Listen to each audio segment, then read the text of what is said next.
Durante la Segunda Guerra Mundial, los cielos albergaban muchos peligros. Cuando un cohete alemán V-2 se precipitaba hacia el suelo, la muerte y la destrucción podían llegar sin avisar. El Oka, flor de cerezo, era un misil japonés impulsado por un cohete y guiado a mano hasta su blanco.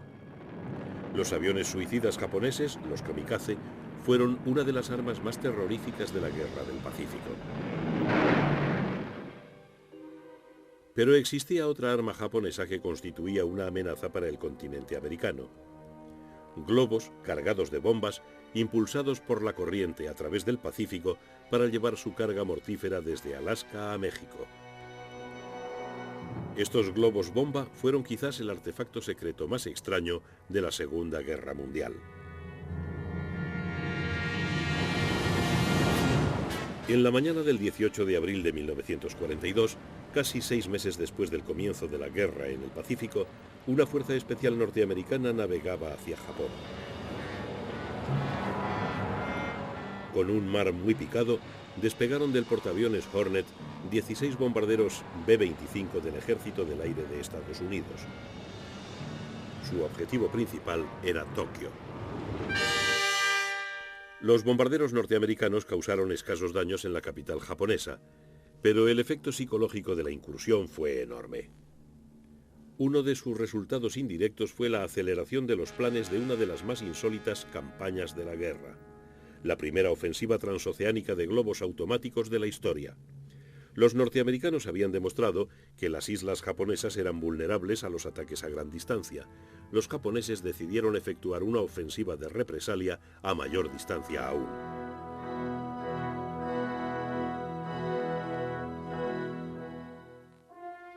El uso bélico de los globos se remonta a junio de 1794, cuando los franceses emplearon uno de tipo Montgolfier como puesto de observación en la batalla de Fleurus. También se emplearon globos vigía en la Guerra Civil Norteamericana. Cuando el ejército prusiano asedió París en 1871, los globos permitieron a los franceses entrar y salir de la capital bloqueada. En la Primera Guerra Mundial, globos cautivos de observación oscilaban sobre las redes de trincheras enfrentadas. Eran un blanco tentador para los aviones de caza.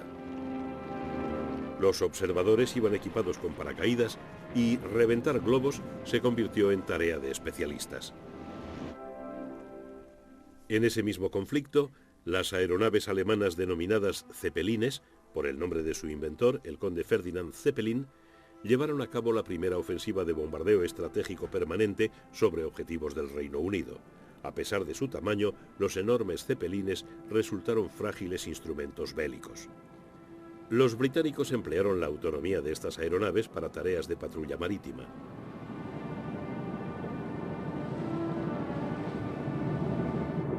En la posguerra, los aeroplanos reemplazaron a estas naves como arma de largo alcance. Aún así, en el verano de 1939, poco antes del principio de la guerra, los alemanes emplearon una de estas aeronaves para observar la red de estaciones de radar de la costa meridional inglesa.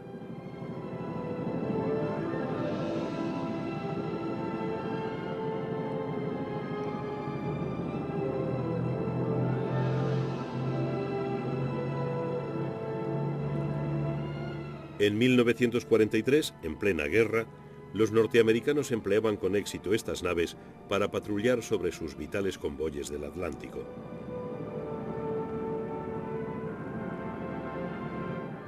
Sus objetivos eran las emboscadas jaurías de submarinos alemanes. Pero serían los japoneses quienes explotaran la idea de un globo no tripulado como arma ofensiva.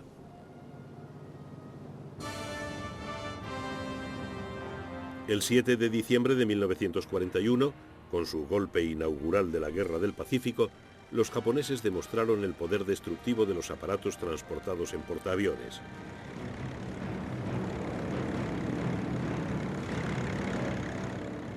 Al cabo de un viaje de 2.500 millas desde aguas territoriales japonesas, los portaaviones de la flota imperial enviaron a sus bombarderos de superficie y torpederos y a sus cazas de escolta hacia Pearl Harbor, la base hawaiana de la flota del Pacífico norteamericana a 375 kilómetros. Los japoneses lograron una sorpresa total. 7 acorazados norteamericanos resultaron hundidos o averiados. Cientos de aviones fueron destruidos en tierra. A pesar de ello, los japoneses comprendían que los ataques directos contra el continente americano eran poco menos que imposibles. Pearl Harbor se encontraba en mitad de la inmensidad del Pacífico. La tiranía de la distancia colocaba a Norteamérica más allá del alcance de los bombarderos japoneses. Los estragos de la guerra, que se habían abatido sobre las ciudades europeas y que pronto caerían sobre las del lejano oriente, no llegaron hasta las grandes ciudades norteamericanas. En los 8 meses de la batalla de Inglaterra, el bombardeo de Londres y otras ciudades y puertos causó la muerte de 40.000 civiles y la destrucción de más de 1 millón de viviendas.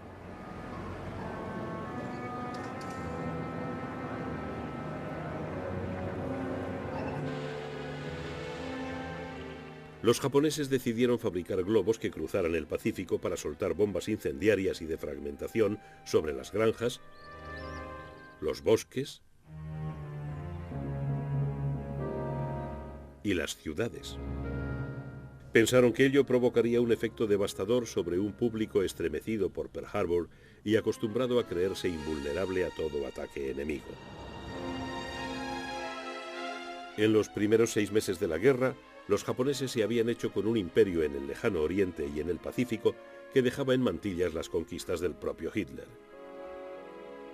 Creyeron que su extensión disuadiría a los americanos de iniciar una campaña de reconquista.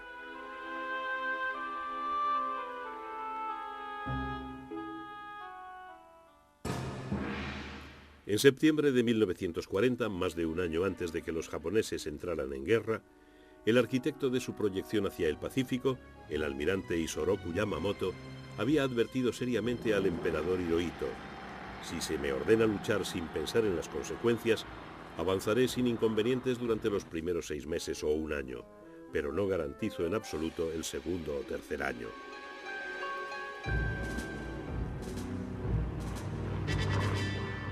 Yamamoto tenía razón. El almirante conocía bien los Estados Unidos. La consecuencia del ataque a Pearl Harbor fue el despertar del gigantesco poder económico norteamericano. En 1937, el ejército norteamericano era inferior al de Portugal. Pero en 1944, los Estados Unidos producían casi el 50% del armamento mundial. La entrada en guerra había desatado un potencial aparentemente ilimitado. Las armas que los Estados Unidos suministraban a sus aliados podían haber equipado a 2.000 divisiones. Yamamoto sabía que los japoneses no podían sostener una guerra a ese nivel.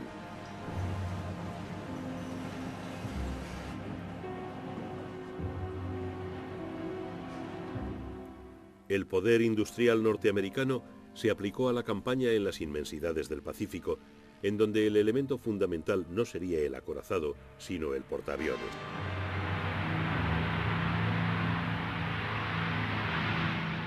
En 1943, la Fuerza Aérea Norteamericana de primera línea del Pacífico había alcanzado a la japonesa. Un año después, era 3 veces mayor.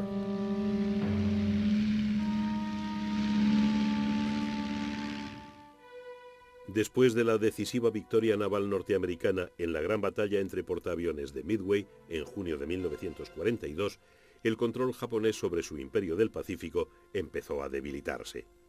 En el otoño de 1943, su perímetro había sido reducido a lo que el alto mando japonés denominaba área mínima de defensa. Más aún, la mayor parte de la infantería japonesa estaba empantanada en una guerra que parecía imposible de ganar en China. Podía infligir tremendas derrotas a sus enemigos, pero al igual que el ejército alemán en la Unión Soviética, no podía asestar un golpe definitivo.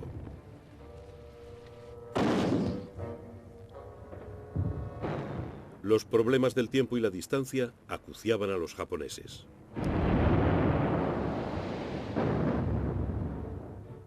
Al reducirse su perímetro defensivo, la gran base japonesa de suministros de Rabaul, en Nueva Bretaña, fue aislada por el avance norteamericano. Los bombarderos americanos atacaron Rabaul.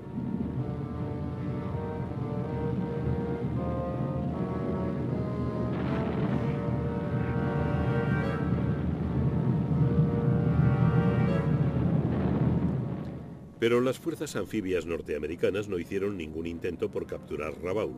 Quedó aislada para que se pudriera en la cepa.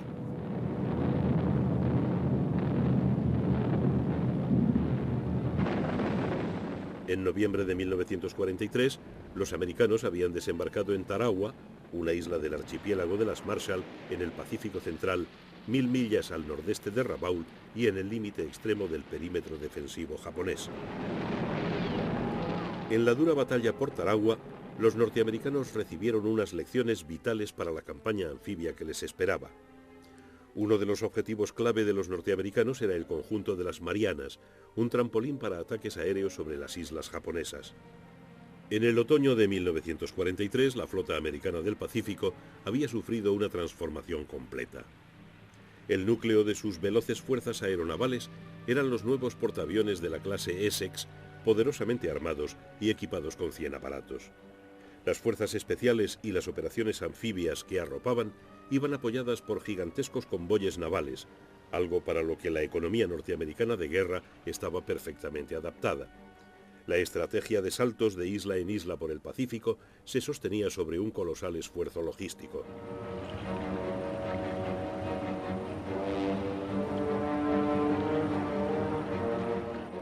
Gran parte de ese esfuerzo consistía en la captura y construcción de pistas de aterrizaje.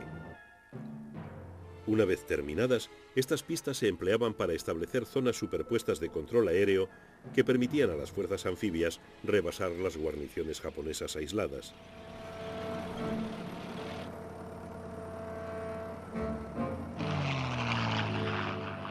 Poder aéreo y naval eran complementarios en el Pacífico.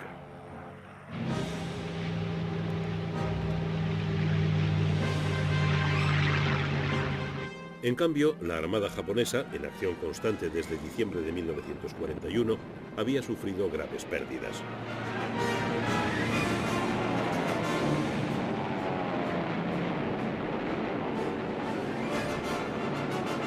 Sus portaaviones y sus mejores tripulaciones aéreas se habían consumido en esa guerra de desgaste.